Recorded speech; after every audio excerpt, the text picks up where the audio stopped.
Tuguhaye ikaze ku isengesho ribohora official.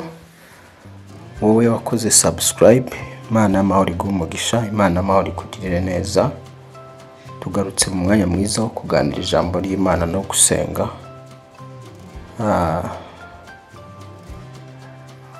Kaze mu mwanya mwiza wo kubohokeramo, mu mwanya mwiza wo kuganira ijambo ry'Imana ryubaka ubuzima bw'umuntu w'imbere ndetse rikubaka n'ubuzima bw'umuntu w'inyuma. Umuntu ni umwuka w'ubugingo utuye mu nzu yitwa umubiri, kandi umuntu atungwa n'ijambo ry'Imana. Umuntu w'umwuka atungwa n'ijambo ry'Imana no gusenga, akagira imbaraga biciye mu ijambo ry'Imana no gusenga, kandi agakomera nanone biciye mu ijambo ry'Imana no gusenga. So umuntu w'imbere rero niwe ugendesha cyangwa se niwe utuma ibintu bigenda neza mu buryo bw'umubiri. Iyo watsinzwe mu mwuka no mu mubiri uratsindwa. Ibintu byose bitangirira mu mwuka. Iyo tubona byose biriho bigaragara byatangiriye mu mwuka, bigaragara nyuma. Ngwino rero tuganire ku ijambo, ndabizi yuko uri buze gufashwa uyu munsi. Reka dusenge hanyuma tuganire ijambo ry'Imana. Data, mu izina rya Yesu Kristo turaguhamagaye kugira ngo uzubane natwe mu mwanya w'ijambo ryawe. Mu izina rya Yesu Kristo handitse yuko wohereza ijambo ryawe rikadukiza indwara zose. Iyo wohereje ijambo ryawe rikora ibikomeye, rikora ibitangaza kuva kera kose. Mwami, ibi biriho tubonesha amaso yacu, ikirere tubona n'ibiri muri icyo kirere byose byashyizwe n'ijambo ryawe. Iyi si turiho, ubutaka, amazi y'inyanja n'inzuzi n'amasoko yazo, byose byashyizwe n'ijambo ryawe. Uwiteka, umwana w'umuntu, data wa twese, nyuma yo kumurema, kororoka kwe no kugwira kwe byaciye mu ijambo ryawe. N'aka kanya ijambo ryawe rero riracyarekurwa ku buzima bw'umuntu, ubuzima bw'umuntu bugahinduka. Rekura ijambo kuri buri wese uje hano ku isengesho ribohora official, ubuzima n'imibereho bye bihinduke mu izina rya Yesu Kristo, umwana w'Imana nzima. Tumaze iminsi Uwiteka tubona igiteza ibibazo, ikihishe inyuma y'ibibazo ducamo. Warakoze rero ko neza nashidikanya ko hari ibyakubiswe byari byinshi inyuma y'intambara n'ibibazo twacagamo, bityo twizeye ko ibitangaza byawe bigiye gukoreka n'aka kanya mu izina rya Yesu Kristo. Uje wese ku isengesho ribohora official ababaye, ahagaritse umutima, atishimye, atanezerewe, Uwiteka Mana igira neza, nta cyerekezo afite, nta mbere n'inyuma abona, mu ijambo ryawe hure n'ukuboko kwawe, mu ijambo ryawe hure n'imbaraga zawe. Zina Yesu Kristo, umwana w'Imana nzima, nanjye mpinduke akanwa kawe kugira ngo nce mu ijambo wateganyije kugira ngo rigere kuri buri wese naho yarereye hose, aho yumvira irijwi rica ku isengesho ribohora official. Uryumva wese ahabwa ubuzima bushyitse kandi ahabwa intsinzi y'ibihe byose. Urakoze kumva gusenga byose bukushaka no kushima, mu izina ry'Umwami gapfa kazuka ari we Yesu Kristo twizerera mu buzima. Amen. Uyu mwami Yesu Kristo tumuboneramo ubuzima, tumuboneramo kubaho. Yaravuze ngo niwe kubaho kandi ni nawe kuzuka. Umuntu mwizera naho yapfa azongera abeho. Turi muri Yesu, umwami w'abami, ushobora byose kandi uzi byose, umugabo uri hejuru y'abagabo bose, ujya udatsindwa, wanesheje urupfu rutinywa na buri muntu wese. Yesu twizera yararunesheje, yararutsinze. Kuzimu bamwe batazi kwibaho, Yesu yarayitsinze. Uyu niwe mwami w'abami. Ubutaka nyine akigera mu cyitwa imva yaramwumvise, ubutaka buramwumva. Birimbwira yuko habayeho igishyitsi mu ipfa ryiwe. Ibituro by'abera byabashije gukinguka, abera barazamuka. Bari barapfuye kera barazuka. Mu ipfa rya Yesu hari abantu bazutse, hari abantu ubutaka bwarutse burabarekura. Nawe rero ndatura kugira ngo ikintu cyose gifasha ubuzima bwawe cyabufatiye munsi y'ubutaka, ubutaka bukiruke mu izina rya Yesu Kristo. Ndatura ngo ubutaka buruke ibyawe, mu izuka ryiwe no mu izamuka ryiwe ajya mu ijuru. Byibuke neza azamuka ku musozi we Elayono, yari ari hagati y'abigishwa, babona azamuka pole kugeza igihe aho yageze igicu kikamukingiriza. Urumva ko n'ikirere ubwacyo cyamuhaye inzira, aratambuka asubira aho yahoze mu ijuru. Uyu rero ni umwami w'abami, muri we dufite intsinzi, muri we dufite kunesha, muri we dufite amahoro, muri we dufite ubuzima. Muri Yesu Kristo dukira indwara, muri Yesu Kristo ubukene buracika, muri Yesu Kristo imyaku ivaho, imikoshi ikavaho, ibiremereye umutima bikadukurwaho, kuko yaravuze ngo abarushye n'abaremerewe muze munsange ndabaruhura, mwemere munyigireho nibwo muzabona uburuhukiro mu mitima yanyu. Muri Yesu Kristo rero abari bibwiye yuko tuzapfana umuruho, iyo twaje muri Yesu Kristo wa muruho uracika, tukagubwa neza, tukabona amahoro. Abari bazi yuko ibyo turimo bituremereye tutazabisohokamo, tubisohokamo kuko yazanywe no kudutura imitwaro. Niyo mpamvu umurokore we yaririmbye ngo yadutuye imitwaro yaduhetamishaga, ngo none tugenda twemye. We yajya atura abantu imitwaro, Yesu ajya aturaho umuntu umutwaro, yagukuraho umutwaro w'igishomeri, ushomeri bukuremereye, akaza akagutura uwo mutwaro. Yagutura umutwaro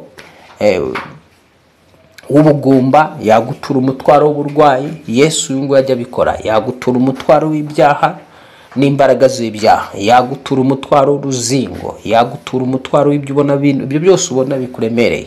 Yesu yazanywe. Niyo mpamvu ijambo muri Petero wa mbere igice cya 5 rivuga ngo munyikoreze amaganya yanyu yose kuko nita kuri mwe. Yesu yiteguye kwikorera ibyawe. Wowe mwizere, kandi mu kumwizera kwawe, igihe uvugana nawe cyangwa igihe umuhaye ibyo wamuhaye, ntukagaruke ngo bimwambure. Hari abantu bafata imitwaro bakayizana kwa Yesu, bamara kuyihereza Yesu biciye mu isengesho. Duhereza Yesu Kristo imitwaro yacu biciye mu gusenga, ariko hari igihe tureba akaduseka cyane. Uwo muhaye imitwaro arayifashe, ejo ukongera ukayimwaka. Oya, igihe uhaye imitwaro yawe Yesu Kristo ari byo bibazo byawe, ntukongere kubimwaka. Mugirira icyizere, ubimurekere, arabigenza neza. Arabigenza neza. Ubwo rero tuje mu mwanya mwiza wo kuganira ijambo ry'Imana. Tugiye gusoma ibyakozwe n'intumwa igice cya 5 kuva ku murongo wa 17, hanyuma tuvuganeho ijambo magambo make aho ngaho, dufata umwanya wo gusenga, dusoze, hanyuma ugubwe neza muri byose. Ibyakozwe n'intumwa igice cya 5 murongo wa 17. Ibyakozwe n'intumwa igice cya 5 kuva ku murongo wa 17. Ngo ibyakozwe n'intumwa igice cya 5 kuva ku murongo wa 17 haravuga ngo ibyo nibyo byatumye umutambyi mukuru ahagurukana n'abari kumwe nawe bose, ari bo gice cyitwa cy'abasadukayo, buzura ishyari, bafata intumwa bazishyira mu nzu y'imbohe zose. Maze nijoro marayika w'umwami Imana acingura inzugi z'inzu y'imbohe, arabasohora, arababwira ati nimugende muhagarare mu rusengero, mubwire abantu amagambo yose y'ubu bugingo. Babyumvise batyo binjira mu rusengero mu museke barigisha. Bakiriyo umutambyi mukuru ajyana n'abafatanije nawe, bahamagara abanyarukiko n'abakuru bose b'Abisiraheli, maze batuma mu nzu y'imbohe kuzana intumwa. Ariko bagiye ntibazisanga mu nzu y'imbohe, kuko nuko baragaruka barababwira bati inzu y'imbohe dusanze ikinze neza, n'abarinzi bahagaze inyuma y'inzugi, maze dukinguye ntitwagira umuntu dusangamo. Umutware w'urusengero n'abatambyi bakuru bumvise ayo magambo, bayoberwa iby'intumwa ibyo ari byo, bibaza uko bizamera. Urumva iryo jambo? Dusoreje ku ijambo rivuga ngo umutware w'urusengero n'abatambyi bakuru bumvise ayo magambo, bayoberwa iby'intumwa ibyo ari byo,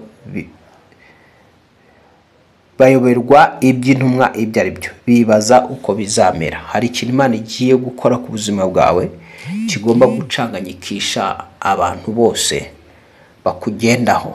Hari ikintu Imana igiye gukora kigomba gucanganyikisha abakurwanya, abagufashe bakagushyira mu nzu y'imbohe, mu isi y'umwuka, bakaboha ubuzima bwawe, bakaboha imibereho yawe, bakaboha ahazaza hawe.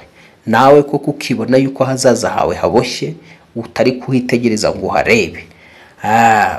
Imana igiye gukora ikintu gicanganyikisha bibwira yuko baguhejeje muri iyo nzu y'imbohe, uyikurwemo mu izina rya Yesu. Dusomye ibyabaye rero ku ntumwa, kandi buriya amateka ajya yisubira. Ni Imana n'ubundi ibasha gukora ibyo yakoze kera ikongera ikabigarura muri iki gihe cya none, kuko ifite ububasha n'ubushobozi bwo gukora icyo ishaka. Rero dusomye ijambo ry'Imana, ijambo ry'Imana turebye mu murongo wa 17, inkuru zitwereka ukuntu igice cy'abasadukayo bagize ishyari.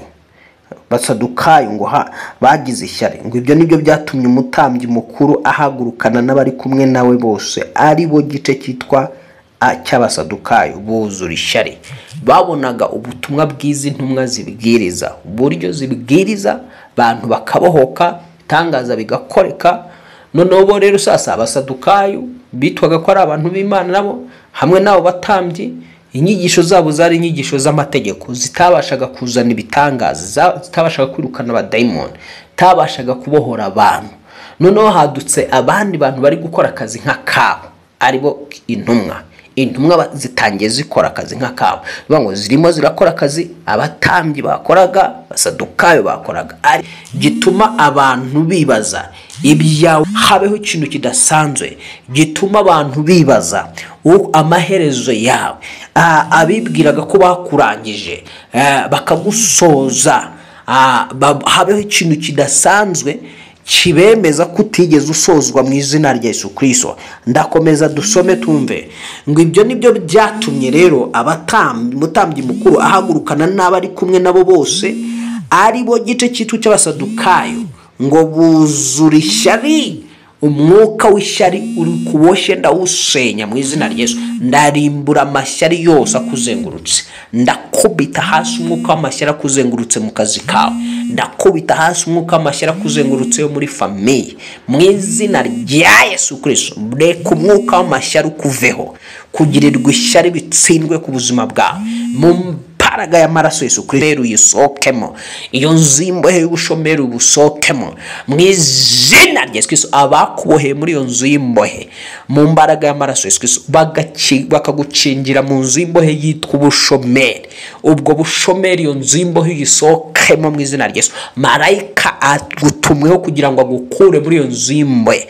Nubwo iyo nzu y'imbohe irinzwe, intumwa zimaze gushyirwa mu nzu y'imbohe, byibuka yuko ngo iyo nzu y'imbohe yari ikinze impande zombi. Noneho hanze hari abarinzi barinze, nkuko namwe mubizi ahantu hose hari inzu y'imbohe hari abarinzi zamboye kugira ngo zidatoroka. Satani iyo umurozi yamaze kukuboha, hari abarinzi ba cyakindi bakubohesheje kugira ngo kidacika.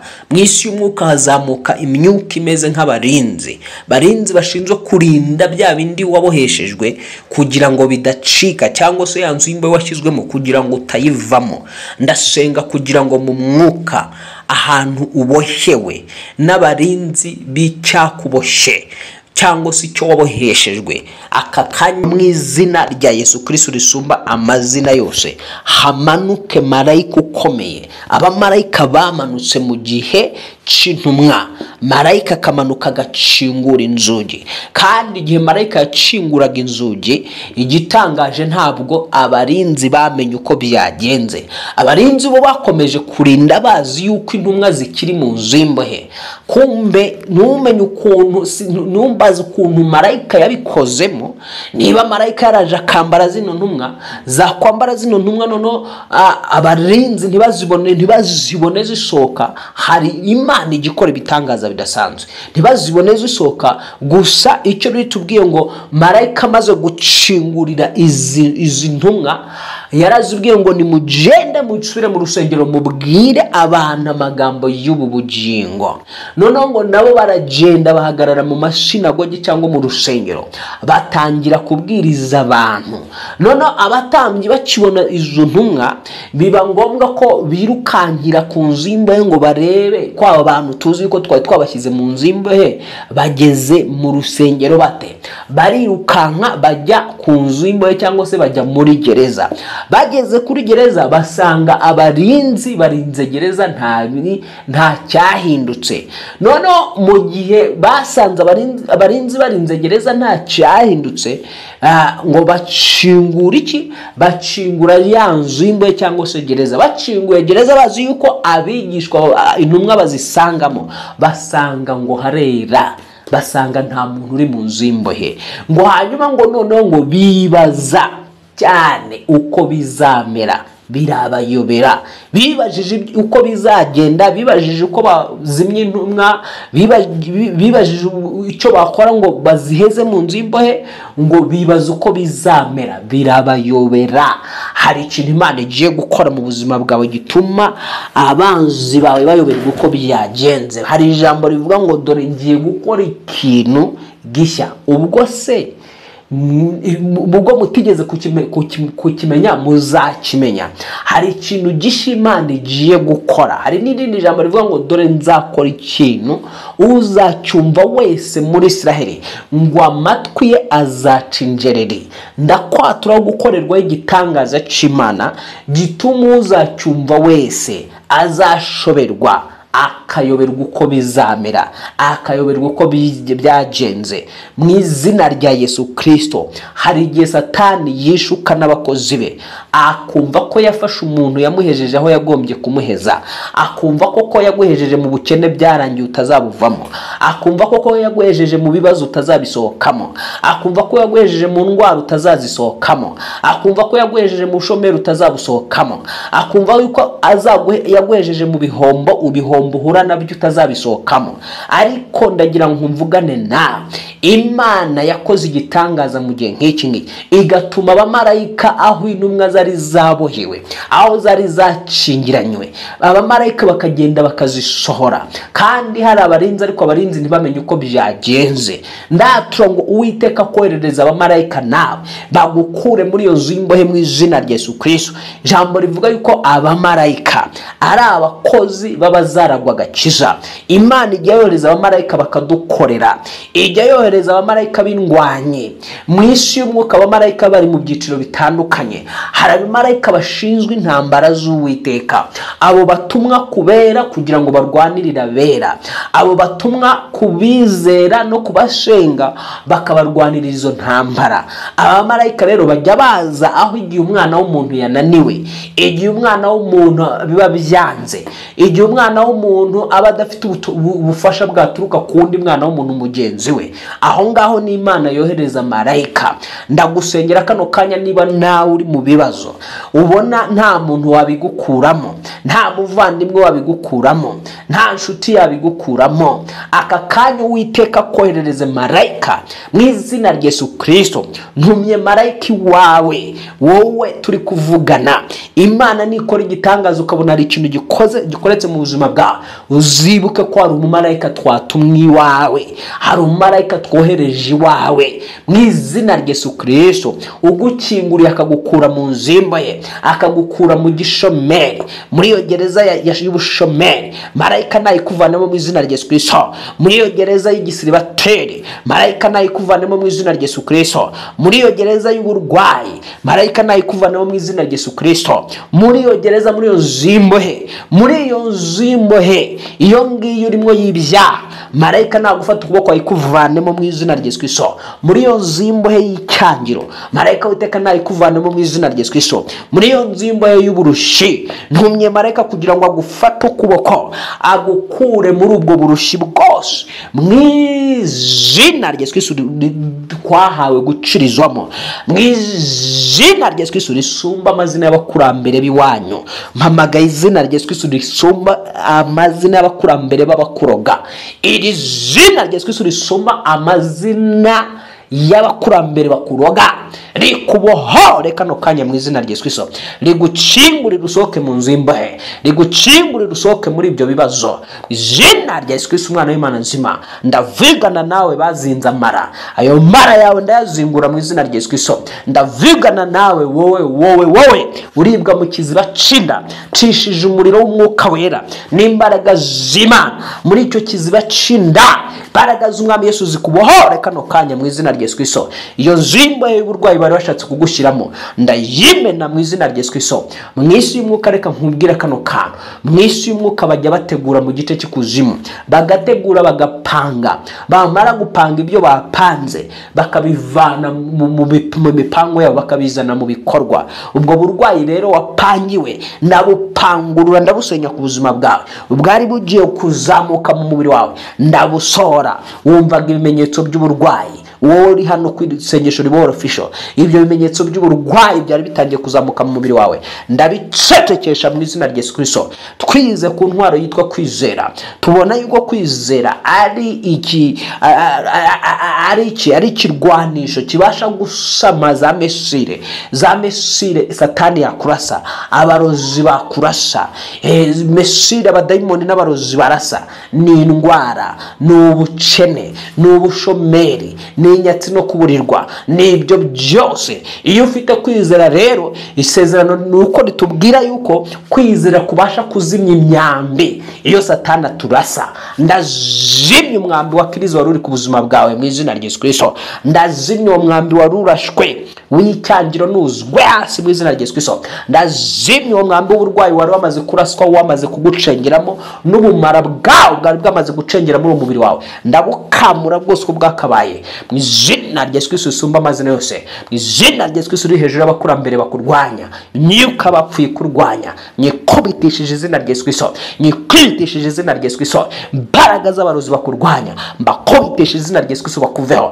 mbakubitishije izina rya Yesu Kristo bakuveho. Izina rya Yesu Kristo iyo mizimu ikuzengurutse muzi muri ubuhande rwawe bw'uburyo, mukubitishije imbaraga y'amaraso Yesu Kristo, mukubitishije izina rya Yesu Kristo. Ndakwatura kubohorwa ugakira, ndakwatura kubohorwa ugakira izina rya Yesu Kristo usumba amazina yose. Ndakwatura kubohorwa kubwo ruhande rwawe rw'uburyo. Imbaraga z'Imana zifata umuzimu wari wafashe uruhande rwawe rw'uburyo ndamenagura uyo mwuka ufashe uburyo bwawe izina rya Yesu Kristo. Yewe daimoni uhagaze uburyo bw'uyu muntu kugira ngo umurege, uhagaze uburyo bw'uyu muntu kugira ngo ubuze umutekano, Uwiteka guhane, va mu ruhande rw'ubuzima bw'uyu muntu, gwa hasi mu izina rya Yesu Kristo. Reka nkubwire inshuti mukundwa muri Kristo, Imana dusenga ntabwo yigeze ihinduka, ntabwo yigeze isaza, iracyashoboye. Kandi gitangaje, dusenga Imana itarigeze igirwa Imana. Yabaye Imana mbere yuko ibyaremwe bibaho, yabaye Imana mbere yuko abantu babaho, yabaye Imana mbere yuko abamarayika babaho. Ntabwo yo yigeze gutorwa n'ibindi biremwa ngo biyimike yitwa Imana. Iyi ni Imana yisumba byose, ibeshaho byose, ikora ibyo ishaka. Iyo ukuboko kwayo kwamanutse ntawe ubasha kugukoma mu nkokora. Ndabona ukuboko k'Uwiteka kumanukiye ubuzima bw'umuntu wizeye, kumanukiye ubuzima bw'umuntu ufite ibyiringiro byo gutabarwa. Uwiteka aragutabaye wowe ufite ibyiringiro byo gutabarwa nawe. Wari uri mu marira, hanagura amarira yawe, hoza ijwi ryawe mu izina rya Yesu. Wikongera kurira kuko igihe cyo guseka cyawe cyaje. Ndamenagura imbaraga zose zari zikuboheye mu marira, zari zikuboheye mu kababaro, imbaraga zikuveho mu izina rya Yesu Kristo. Nzikubitishije izina rya Yesu Kristo, nzikubitishije amaraso Yesu Kristo, nzikubitishije ijambo ry'Imana riryo nkota ifite ubugi busumba bw'izindi nkota zose. Ya nkota itera igahinguranya, gatandukanya umwuka n'ubugingo, umusokoro n'igufwa. Ndohereza iryo jambo katika jina la Yesu Kristo, kuko handitse yuko ari ubabarira ibicumuro byawe agakiza indwara zawe zose. Nohereje ijambo rikiza indwara zawe, nkuvanyeho diabete. Ndategeka diabete kugusohokamo mu izina rya Yesu Kristo. Gereza ya diabete yivemo isohokemo mu izina rya Yesu Kristo. Inzu y'imbohe ya diabete yivemo mu izina rya Yesu Kristo. Inzu y'imbohe y'indwara z'amayobera, indwara zitazwi. Wowe ujya urwara indwara ukajya kwa muganga bagapima bakabura indwara, nyamara ukaribwa, ntegetse icyo cyuka kikurya inyama gisohoke mu buzima bwawe. Wa mwuka we urya amara y'uyu muntu, urya inyama n'ingingo z'uyu muntu, va muri uyu mubiri ntiwaryaga kwa Jesus. Ntegetse abazimu bahekenya no mubiri, muve muri uyu mubiri mu izina rya Yesu. Reka nkubwire inshuti mukundwa muri Kristo Yesu, imyuka irya karya inyama z'abantu, abarozi bashobora kukurya bakakunywa amaraso kandi utarapfa ukiriho, kabone uragenda wuma ariko ari abarozi bari kukurya bari kukunywa amaraso. Abarozi bashobora kugira gute kuza bakakunywa amaraso. Ndavugana nawe wowe ujye ubyuka ugasanga bagusharuye bagucinda sago buri aba bakunyweye amaraso. Ndagutandukanya niyo myuka y'abarozi baza bakagucinda sago bakakunywa amaraso mu izina rya Yesu Kristo. Ndagutandukanya nabo bakurya uri muzima barya inyama z'umubiri wawe. Icyo cyakuryaga mu nda ndagitegetse ku ngo gipfe gisoke muri iyo nda mu izina rya Yesu Kristo. Gisoke muri ayo mara, gisoke muri icyo gifu mu izina rya wa mwuka. Ndatura ngo mu mwuka habeho ikintu kidasanzwe. Ndatura ngo habeho ikintu kidasanzwe gituma uva mu nzimbo ye. Ndatura ngo habeho ikintu kidasanzwe gituma abantu bayoberwa uko bigenze, nawe ubwawe uyoberwa uko bigenze. Usubire mu buzima bwawe wikomereze gahunda zawe uko abimo wibivamo. Izo mbaraga zagucaga intege mwuka w'urucantege ndakubitisha amaraso Yesu Kristo. Ndavugana n'umuntu urimo uragenda ucika intege, wacuruzaga none ukumva wabireka, wigaga ukumva wabireka, iyo relationship wari ugiye kuyivamo. Izo mbaraga ziguca intege, Satani abashaka kucika intege iyo relationship watangiye ukayivamo. Izo mbaraga z'urucantege nze kubitishije amaraso Yesu Kristo. Yewe daimoni wacaga intege no mutima w'uyu muntu, wewe wacaga intege ubugingo bw'uyu muntu, ndakuvuma ngo kubitishije nawe amaraso Yesu Kristo, ngo kubitishije ijambo ry'Imana. Handitse yuko na uwizera azakora imirimo Yesu yakoze ndetse agakora niyo atakoze. Mpagaze mu mavuta yo kwizera umwami Yesu Kristo. Rekura ubuzima bw'uyu muntu wa mudaimoni we, rekura ubuzima bw'uyu muntu wa mwuka mubi we. Kwa jina Yesu, wowe waramwamba urazura mwambara, utuma yangwa, utuma ibyo akoze byose biba bibi. Ndavugana nawe wa muntu we ukora ikintu cyose kikanga. Niba wari umwuka mubi waje urakwambara uva ikuzimu urazura kwambara, nawe wisanga ibyo ukoze byose biba bibi. Aka kanya iyo mwuka mwutandukanyije n'ubuzima bwawe mu izina ryera rya Yesu Kristo ryuzuye ubuzima. Akira ubuzima muri iryo zina. Byizere wumve ko wakiriye ubuzima, byizere wumve ko wakiriye imibereho itangwa n'umwami Yesu Kristo. Hari imibereho itangwa na Yesu Kristo. Uyo Yesu aragabura. Ntubizi se agaburira abantu 5,000 bashonje? Ntubizi se ikindi gice agaburira abantu 4,000? Ntubizi se Yesu Kristo ari umusoro abasirikare baje gufata abigishwa? Petero abwira Petero ati genda ku ruzi urobe. Ukimara kuroba uri buze gusatura urufi numara kurusatura amafaranga uri busangemo ugenda uyahe abo basoresha. Yesu abika amafaranga n'ahantu hatabicika. Ndakwaturaho kugira ngo ijuru rigucingurire. Umwami Yesu akubohoreza amafaranga aho atava, aho ataturukaga. Ni umwami ufite inzira zirenga 1000. Jambo rirambwira ngo igira inzira zirenga 1000. Mu nzira zirenga 1000 hari inzira yawe imwe ihari. Nubwo we mu buzima bwawe utari kubona inzira, ariko muri Yesu biracyashoboka. We yaravuze ngo ni nge nzira. Yesu ni inzira y'ubugingo, akaba inzira y'imibereho, akaba inzira y'amahoro, akaba inzira y'ubwenge buboneye, akaba inzira y'imbaraga. Ushaka imbaraga muri Yesu zirahari zitagira igipimo. Ushaka ubwenge muri Yesu hari inzira iyo kubona mu bwenge. Ushaka ubutunzi muri Yesu hari inzira yo kubona mu butunzi.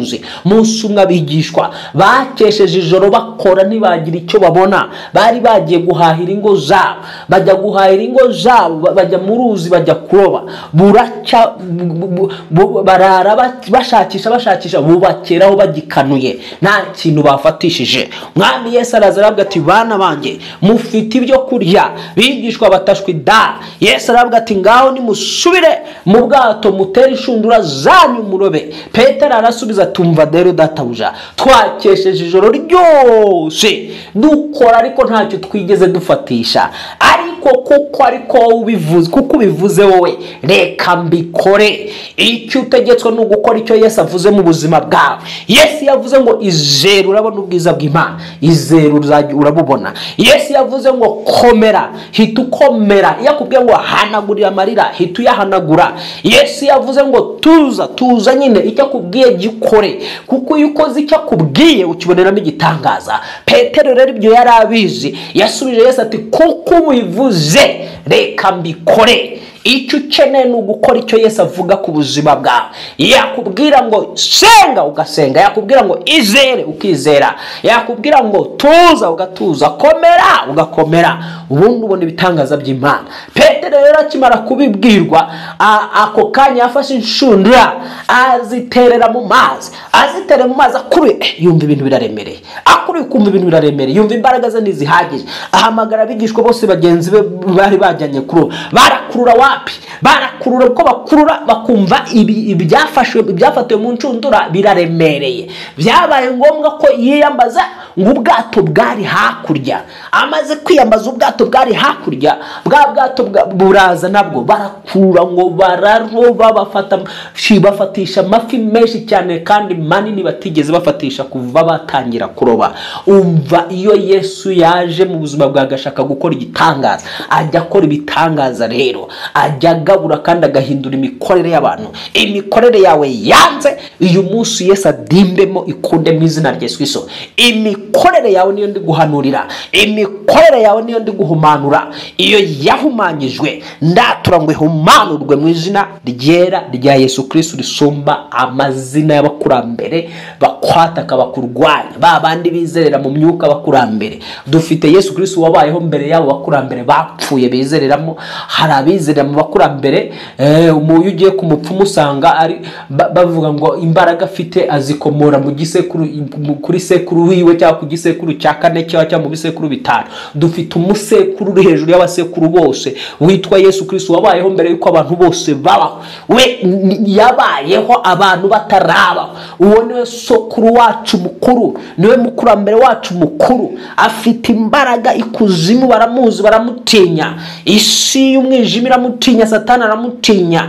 Iyo yategetse bigenda gutyo. Uyu Yesu Kristo rero ndamukwaturaho mu izina ryiwe rya Yesu Kristo, mukwatuye kugira ngo imiryango icinguke, gereza zifinguke, inzu y'imbohe wibonagamo uyivemo, ibyawe biri mu nzu y'imbohe bisokemo, nawe ubwawe usokemo katika jina la Yesu. Yani kibali chako ninatangaza ya kwamba kikureje kwa mamlaka ya jina la Yesu lipitalo majina yote. Tuna jina lenye uwezo, tuna jina lenye mamlaka, jina linaloweka watu kuwa uhuru na kutangazia uhuru ndani ya jina hilo la Yesu Kristo, na kutangazia kuvunjika kwa vifungo mbalimbali ulivyofungwa right now kwa damu ya Yesu Kristo. Kila kifungo chochote kinachokutesa, kinachokusumbua na kipasua katika jina la Yesu. Nshatse kugira ngo mvugane n'umuntu uri kunyumva ukoresha ururimi rw'igiswahili, ndavunja ivyo vifungo na haribu ivyo vifungo ambavyo walivyo kufunga kwa damu ya Yesu Kristo. Mwisi y'umwuka hari igihe bakuzirika bakakubohesha ibifungo. Ibyo bifungo nibyo nari ndimo mvuga ngo ndabikatagura ibyo bifungo bagushizeho, ayo mapingwa kuriho ndayaca kwa jina la Yesu Kristo. Imepingwa mapingwa ari ku maboko yawe, mapingwa ari ku maguru yawe, ndayaca kwa jina la Yesu Kristo, ndayaca mu izina rya Yesu Kristo. Imaze byari bikurindiye mu bibazo, myuka yatumwe kukurinda ngo utava mu bibazo, utabona ubufasha bw'abantu, utabona ubutabazi bw'abantu. Iyo myuka ikoveho katika jina. Mbaraga zashatse kugira ngo ziguheze mu marira zikuveho katika jina la Yesu. Zashatse kugira ngo ziguheze mu kababaro zikuveho katika jina la Yesu risumba amazina yose. Ndatura kugira ngo ubuzima bwawe bwongere gutungana, imibereho yawe yongere itungane. Mbaraga zatubanza imibereho yawe zikavuruga imibereho yawe, ndavugana nazo. Yewa muzimwe wavuyanze imibereho y'uyu muntu, wavuyanze kubaho k'uyu muntu, ubabaza no muntu mu mibereho ya buri munsi. Niwemera ko atekana, niwemera ko ari cyageraho, niwemera ko ari cyabona, ubuza amahoro umubiri we, ukabuza amahoro n'imikorere ye, ndakucyaha kwa Yesu. Wowe ubuza amahoro abantu katika jina. Satani turakuzi, akazi kawe n'ukwiba, akazi kawe n'ukwica, akazi kawe n'ukurimbura. Ariko Yesu twizeye yazanywe no kugira ngo zibone ubugingo, kandi ubugingo bwuzuye. Aba bantu babonye ubugingo bwuzuye, aba bantu babonye imibereho yuzuye, aba bantu babonye ukuboko kw'Imana. Barekure bagubwe neza, barekure batekane, barekure wowe Satani, wowe Farao, rekura buno bwoko bw'Imana, wowe Farawo, rekura uyu mugore n'uyu mugabo, rekura uyu musore n'uyu mukobwa, umukoresheje uburetwa bwinshi, umuhejeje mu buretwa bw'imyaka myinshi, umuhetamisha imibabaro. Wowe muveho mwuka wa Farawo, murekure njyewe gutegeka ndi intore zo Uwiteka umwami Imana irwanisha. Ni kuri njyewe Uwiteka cagagura ifarashi n'uyigenderaho. Yeremiya 5:20 ndagutegetse mu izina ry'uwabambwe agapfa kazuka, ndagutegetse mu izina rya Yesu Kristo ukinga ntagire ucingura. Rekura aba bantu bagende babone ukuboko kw'Imana, babone ibitangaza by'Imana, babone ubuzima butangwa n'Imana yabazanye mu isi, itagambiriye kubababaza, itagambiriye kubateza agahinda. Kuko handitse yuko kuko Uwiteka atababaza umuntu iteka, niyo yamubabaza amugirira ibambe n'imbabazi. Kuko atanezezwa no kubabaza abantu cyangwa kubatera agahinda. Wowe Satani unezezwa no kubabaza abantu, unezezwa no kubateza agahinda, va ku buzima bw'abantu barateje agahinda, va ku buzima bw'abantu barateje uburibwe n'imibabaro, va genda mu izina rya Yesu Kristo. Urakoze mwami w'abami ko ari abantu bawubohoye kandi ubacinguruka ubakuye mu nzimbohe. Amashimwe n'icyubaro bibi byawe, zina ryawe nirihimbazo ko ari umuntu ukinguriye ukaba umukuye mu nzimbo Satani yari yaramuboheyemo. Katika Jesus ndabona mu isi y'umwuka hari abagabo benshi, hari abasore benshi, hari abakobwa benshi bari mu nzimbo. Umwami Yesu acinguri, marayika w'Uwiteka acinguri, akaba bavanye mu nzu z'imbohe z'ibibazo bari bashyizwemo. Musohoke muri izo z'imbohe z'abarozi mu izina rya Yesu, musohoke muri ibyo bibazo, mwinjire mu bisubizo mu izina rya Yesu Kristo umwana w'Imana nzima. Hura n'igitangaza cy'Imana, hura n'ukuboko kw'Imana, hura n'imbaraga ziyaremye ijuru n'isi. Urakoze mwami ko uyu muntu ahuye n'imbaraga zawe, ahuye n'ukuboko kwawe. Wari wamuzaniye kumurengera, wari wamuzaniye kumutabara hano ku isengesho ribuhoro official.